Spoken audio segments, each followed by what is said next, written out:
सुप्रभात बच्चों।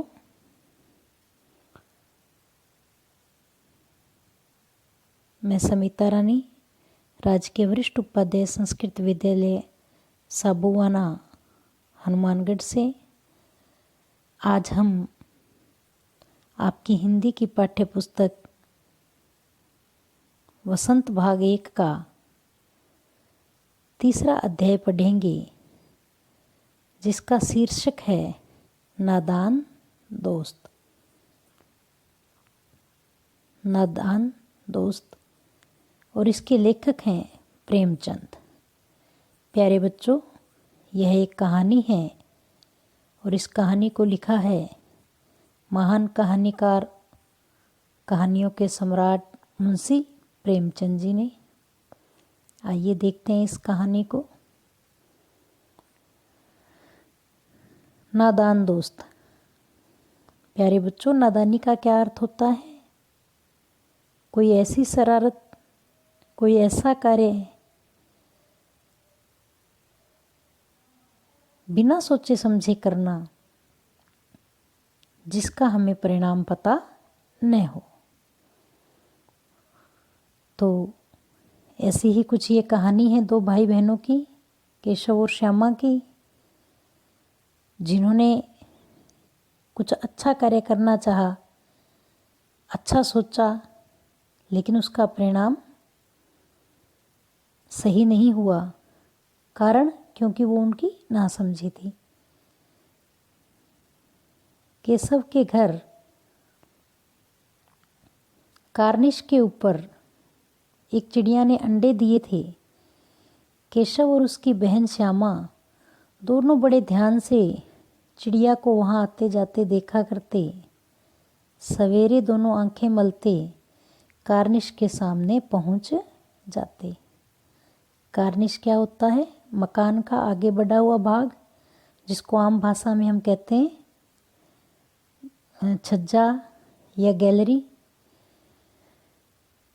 तो वहाँ पर चिड़िया ने अंडे दिए और बच्चे सुबह उठते ही वहाँ पहुँच जाते। चिड़ा और चिड़िया दोनों को वहाँ बैठा पाते। उनको देखने में दोनों बच्चों को न मालूम क्या मज़ा मिलता। दूध और जलेबी की सुध भी न रहती थी। दोनों के दिल में तरह तरह के सवाल उठते। कैसे सवाल बच्चों? क्या सोचते दोनों भाई बहन? अंडे कितने बड़े होंगे? किस रंग के होंगे? कितने होंगे? क्या खाते होंगे? उनमें से बच्चे किस तरह निकल आएंगे? बच्चों के पर यानी पंख कैसे निकलेंगे? घोंसला कैसा है? लेकिन इन बातों का जवाब देने वाला कोई नहीं। न अम्मा को घर के काम धंधों से फुर्सत थी, न बाबूजी को पढ़ने लिखने से। यानी बच्चों के मन में तरह तरह के सवाल उठते थे, लेकिन उन सवालों के जवाब देने वाला कोई नहीं था, क्योंकि किसी के पास में समय नहीं था। दोनों बच्चे आपस में ही सवाल जवाब करके अपने दिल को तसल्ली दे लिया करते थे। श्यामा कहती, क्यों भैया, बच्चे निकलकर फुर से उड़ जाएंगे। और केशव विद्वानों जैसे गर्व से कहता, नहीं री पगली, पहले पर निकलेंगे। पर यानी पंख निकलेंगे। बगैर परों के बेचारे कैसे उड़ेंगे? श्यामा पूछती, बच्चों को क्या खिलाएगी बेचारी? केशव इस पेचीदा सवाल का जवाब कुछ न दे सकता था। पेचीदा यानी केशव को भी यह सवाल उलझन भरा लगता कि चिड़िया अपने बच्चों को क्या खिलाएगी। इस तरह 3-4 दिन गुजर गए। दोनों बच्चों की जिज्ञासा यानी उनकी जो उत्सुकता थी वो दिन ब दिन बढ़ती जाती थी। अंडों को देखने के लिए वे अधीर हो उठते थे। उन्होंने अनुमान लगाया कि अब जरूर बच्चे निकल आए होंगे। बच्चों के चारे का सवाल अब उनके सामने आ खड़ा हुआ। बच्चों ने क्या सोचा कि कई दिन बीत गए, अंडों में से बच्चे निकल गए होंगे, अब उनको क्या खिलाया जाए, यह सवाल उनके सामने आया। चिड़िया बेचारी इतना दाना कहाँ से पाएगी कि सारे बच्चों का पेट भरे। गरीब बच्चे भूख के मारे चूं चूं करके मर जाएंगे। इस मुसीबत का अंदाजा करके दोनों घबरा उठे। दोनों भाई बहनों ने क्या सोचा कि चिड़िया इतने बच्चों को खाना नहीं खिला पाएगी और बच्चे भूख से मर जाएंगे। दोनों ने फैसला किया कि कार्निस पर थोड़ा सा दाना रख दिया जाए। श्यामा खुश होकर बोली, तब तो चिड़िया को चारे के लिए कहीं उड़कर जाना पड़ेगा। न जाना पड़ेगा न। अपने भैया को क्या बोली कि ठीक है, फिर चिड़िया को इधर उधर नहीं जाना पड़ेगा। केशव, नहीं, तब क्यों जाएगी? श्यामा, क्यों भैया, बच्चों को धूप न लगती होगी? अब उनके भोजन के प्रबंध के बाद में बच्चों ने क्या सोचा कि उनको धूप भी लगती होगी। केशव का ध्यान इस तकलीफ की तरफ न गया था। बोला, जरूर तकलीफ हो रही होगी, बेचारे प्यास के मारे तड़फते होंगे, ऊपर छाया भी तो कोई नहीं है। अब बच्चों को चिंता होने लगी कि धूप है तो प्यास भी लगेगी, छाया भी नहीं है। आखिर यही फैसला हुआ कि घोंसले के ऊपर कपड़े की छत बना देनी चाहिए। पानी की प्याली से और थोड़े से चावल रख देने का प्रस्ताव भी स्वीकृत हो गया। दोनों भाई बहनों ने योजना बनाई कि क्या करें, कि एक कपड़े की छत बना दें और पानी की कटोरी और थोड़े से चावल रख देंगे। दोनों बच्चे बड़े चाव से काम करने लगे। चाव से यानी खुशी से। श्यामा माँ की आंख बचाकर मटके से चावल निकाल लाई। केशव ने पत्थर की प्याली का तेल चुपके से जमीन पर गिरा दिया और उसे खूब साफ करके उसमें क्या किया, पानी भरा। अब चांदनी के लिए कपड़ा कहाँ से लाएं? चांदनी के लिए यानी छत लगाने के लिए। फिर ऊपर बगैर छड़ियों के कपड़ा ठहरेगा कैसे और छड़ियाँ खड़ी कैसे होंगी? केशव बड़ी देर तक इसी उधेड़-बुन में रहा। उसने सोचा कि किस तरह छत बनाई जाए।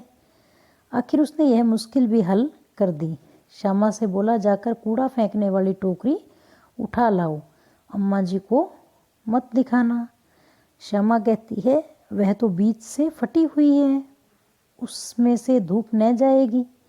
केशव ने झुंझलाकर कहा, तू टोकरी तो ला, मैं उसका सुराख यानी उसमें जो छेद है बंद करने की कोई हिकमत निकाल लूँगा, यानी कोई तरकीब निकाल लूँगा। श्यामा दौड़कर टोकरी उठा लाई। केशव ने उसके सुराख में थोड़ा सा कागज ठूंस दिया, जो उसका छेद था उसमें कागज लगा दिया और तब टोकरी को एक टहनी से टिकाकर बोला, देखो ऐसे ही घोंसले पर इसकी आड़ कर दूंगा, तब कैसे धूप जाएगी। श्यामा ने दिल में सोचा, भैया कितने चालाक हैं, यानी भैया कितने समझदार हैं। गर्मी के दिन थे, बाबूजी दफ्तर गए थे। अम्मा दोनों बच्चों को कमरे में सुलाकर खुद सो गई थी, लेकिन बच्चों की आंखों में आज नींद कहाँ? क्यों बच्चों की आंखों में नींद क्यों नहीं थी? क्योंकि बच्चों का ध्यान कहाँ था? बच्चों का ध्यान बाहर चिड़िया के अंडों पर था। अम्मा जी को बहलाने के लिए दोनों दम रोक के आंखें बंद किए मौके का इंतजार कर रहे थे, यानी बिल्कुल चुपचाप सो गए कि माँ को यूं लगे कि हम सो गए हैं। जो ही मालूम हुआ अम्मा जी अच्छी तरह से सो गई हैं, दोनों चुपके से उठे और बहुत धीरे से दरवाजे की सिटकनी खोलकर बाहर निकल आए। अंडों की हिफाजत का मतलब क्या होता है? सुरक्षा की तैयारियां होने लगी। केशव कमरे से एक स्टूल उठा लाया, लेकिन जब उससे काम न चला तो नहाने की चौकी लाकर स्टूल के नीचे रखी और डरते डरते स्टूल पर चढ़ा। श्यामा दोनों हाथों से स्टूल पकड़े हुए थी। स्टूल चारों टांगें बराबर न होने के कारण जिस तरफ दबाव पाता था जरा सा हिल जाता था। उस वक्त केशव को कितनी तकलीफ उठानी पड़ती थी, यह उसी का दिल जानता था। दोनों हाथों से कार्निश पकड़ लेता और श्यामा को दबी आवाज़ से डांटता, अच्छी तरह पकड़। देख रहे हो बच्चों आप कि किस तरह केशव और श्यामा जो हैं वो अंडों की सुरक्षा के लिए छत बनाने की और उनके भोजन की व्यवस्था, इस चित्र में देखिए दोनों बहन भाई लगे हुए हैं। वरना उतरकर मारूंगा। मगर बेचारी श्यामा का दिल तो ऊपर कार्निश पर था। यानी श्यामा क्या करती, जब कार्निश पर देखने लगती तो क्या होता, थोड़ा सा स्टूल हिल जाता और बार बार उसका ध्यान उधर जाता और हाथ ढीले पड़ जाते। केशव ने जो ही कार्निश पर हाथ रखा, दोनों चिड़िया उड़ गई। केशव ने देखा कार्निश पर थोड़े तिनके बिछे हुए हैं और उन पर 3 अंडे पड़े हैं। जैसे घोंसले उसने पेड़ों पर देखे थे, वैसा कोई घोंसला नहीं है। श्यामा ने नीचे से पूछा, कई बच्चे हैं भैया? केशव ने क्या कहा, 3 अंडे हैं, अभी बच्चे नहीं निकले। श्यामा, जरा हमें दिखा दो भैया कितने बड़े हैं। केशव, दिखा दूंगा, पहले जरा चिथड़े ले आ। चिथड़े यानी पुराने कपड़े नीचे बिछा दूं, बेचारे अंडे तिनकों पर पड़े हैं। श्यामा दौड़कर अपनी पुरानी धोती फाड़कर एक टुकड़ा लाई।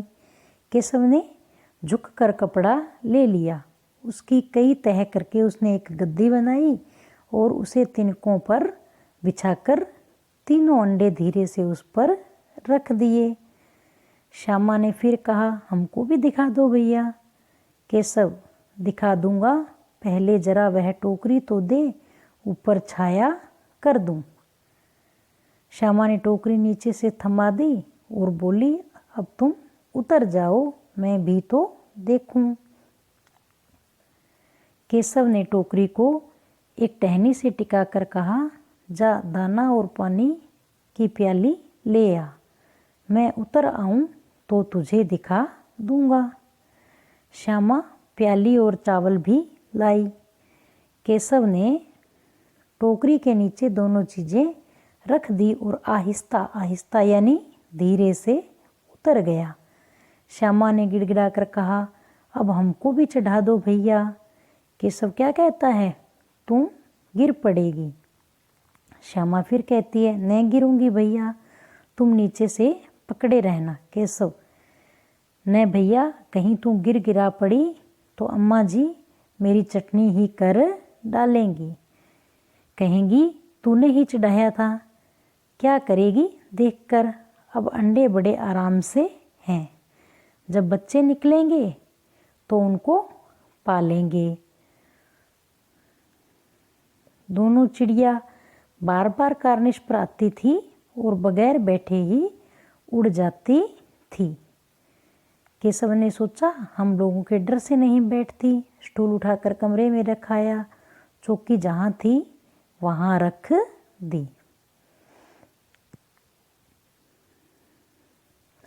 श्यामा ने आंखों में आंसू भरकर कहा, तुमने मुझे नहीं दिखाया, मैं अम्मा जी से कह दूंगी। केशव क्या कहता है, अम्मा जी से कहेगी तो बहुत मारूंगा, कह देता हूँ। श्यामा, तो तुमने मुझे दिखाया क्यों नहीं? केशव कहता है, और गिर पड़ती तो 4 सर न हो जाते, यानी चोट लग जाती। श्यामा, हो जाते, देख लेना, मैं कह दूंगी। दोनों भाइयों में नोक झोंक हो रही है, भाई बहनों में नोक झोंक हो रही है। श्यामा क्या धमकी दे रही है कि मैं अम्मा को बता दूंगी। इतने में कोठरी का दरवाज़ा खुला और माँ ने धूप से आंखों को बचाते हुए कहा, तुम दोनों बाहर कब निकल आए? मैंने कहा न था कि दोपहर को न निकलना। किसने किवाड़ खोला, यानी दरवाज़ा किसने खोला? तो श्यामा कहती है, किवाड़ केशव ने खोला था। लेकिन श्यामा ने माँ से यह बात नहीं कही, उसे डर लगा कि भैया पिट जाएंगे। केशव में दिल में कांप रहा था कि कहीं श्यामा कह न दे, अंडे न दिखाए थे, इससे अब उसको श्यामा पर विश्वास न था। श्यामा सिर्फ मोहब्बत के बारे चुप थी, पर इस कसूर में हिस्सेदार होने की वजह से इसका फैसला नहीं किया जा सकता। शायद दोनों ही बातें थी। यानी श्यामा ने माँ को क्यों नहीं बताया? वो अपने भैया से प्रेम करती थी, और या फिर जो कार्य किया वो उन दोनों ने मिलकर किया, कुछ भी हो सकता था। माँ ने दोनों को डांट डपट कर फिर कमरे में बंद कर दिया, और आप धीरे धीरे उन्हें पंखा झलने लगी, यानी हवा देने लगी। अभी सिर्फ 2 बजे थे, बाहर तेज लू चल रही थी। अब दोनों बच्चों को नींद आ गई थी। 4 बजे यकायक यानी अचानक क्या हुआ? श्यामा की नींद खुली। किवाड़ खुले हुए थे। वह दौड़ी हुई कार्निश के पास आई और ऊपर की तरफ ताकने लगी। टोकरी का पता न था। संयोग से उसकी नज़र नीचे गई और वह उल्टे पांव दौड़ती हुई कमरे में जाकर जोर से बोली, यानी तुरंत वापस दौड़ी और जोर से बोली, भैया अंडे तो नीचे पड़े हैं। बच्चे उड़ गए और केशव घबरा कर उठा। दौड़ा हुआ बाहर आया तो क्या देखता है कि तीनों अंडे नीचे टूटे पड़े हैं और उनमें कोई चूने की सी चीज़ बाहर निकल आई है। पानी की प्याली भी एक तरफ टूटी पड़ी है। उसके चेहरे का रंग उड़ गया। सहमी हुई यानी डरी हुई आंखों से जमीन की तरफ देखने लगा। श्यामा ने पूछा, बच्चे कहाँ उड़ गए भैया? केशव ने करुण यानी दया भरे स्वर में कहा, अंडे तो फूट गए। श्यामा, और बच्चे कहाँ गए? केशव कहता है, तेरे सर में, देखती नहीं है अंडों में से उजला उजला पानी निकल आया है। वही तो 2-4 दिन में बच्चे बन जाते। माँ ने सोटी यानी लाठी हाथ में लिए हुए पूछा, तुम दोनों वहाँ धूप में क्या कर रहे हो? श्यामा ने कहा, अम्मा जी, चिड़िया के अंडे टूटे पड़े हैं। माँ ने आकर टूटे हुए अंडों को देखा और गुस्से में बोली, तुम लोगों ने अंडों को छुआ होगा। अब तो श्यामा को भैया पर जरा भी तरस नहीं आया। उसी ने शायद अंडों को इस तरह रख दिया कि वह नीचे गिर पड़े। इसकी उसे सज़ा मिलनी चाहिए। बोली, इन्होंने अंडों को छेड़ा था अम्मा जी। यानी श्यामा ने पहले तो नहीं बताया, लेकिन जब अंडे टूट गए तो श्यामा को क्या लगा कि अंडे भैया की वजह से टूटे हैं। इसलिए श्यामा ने अम्मा को बता दिया कि अंडों को भैया ने छेड़ा था। माँ ने केशव से पूछा, क्यों रे? केशव भीगी बिल्ली बना खड़ा रहा, यानी डरा हुआ खड़ा रहा। माँ, तू वहाँ पहुँचा कैसे? यानी इतना ऊंचा कैसे पहुँचा? श्यामा, चौकी पर स्टूल रख कर चढ़े अम्मा जी। केशव, तू स्टूल थामे नहीं खड़ी थी। अब केशव ने क्या कहा कि तूने भी तो स्टूल पकड़ रखा था। श्यामा, तुम्ही ने तो कहा था। और श्यामा बोली, भैया तुमने कहा था। माँ, तू इतना बड़ा हुआ, तुझे अभी इतना भी मालूम नहीं कि छूने से चिड़ियों के अंडे गंदे हो जाते हैं। चिड़िया फिर उन्हें नहीं सेती, यानी चिड़िया उनका पालन पोषण नहीं करती। श्यामा ने डरते डरते पूछा, तो क्या चिड़िया ने अंडे गिरा दिए हैं अम्मा जी? माँ, और क्या करती? केशव के सिर इसका पाप पड़ेगा। हाय हाय, 3 जाने ले ली दुष्ट ने। क्या कहा माँ ने कि अब केशव को पाप लगेगा। केशव रोनी सूरत बनाकर बोला, यानी रोता हुआ मुंह बनाकर बोला, मैंने तो सिर्फ अंडों को गद्दी पर रख दिया था अम्मा जी। माँ को हंसी आ गई, मगर केशव को कई दिनों तक अपनी गलती पर अफसोस होता रहा। अंडों की हिफाजत यानी सुरक्षा करने के जोग में कोशिश में उसने उनका सत्यानाश कर डाला। इसे याद कर वह कभी कभी रो पड़ता है। दोनों चिड़िया वहां फिर न दिखाई दी।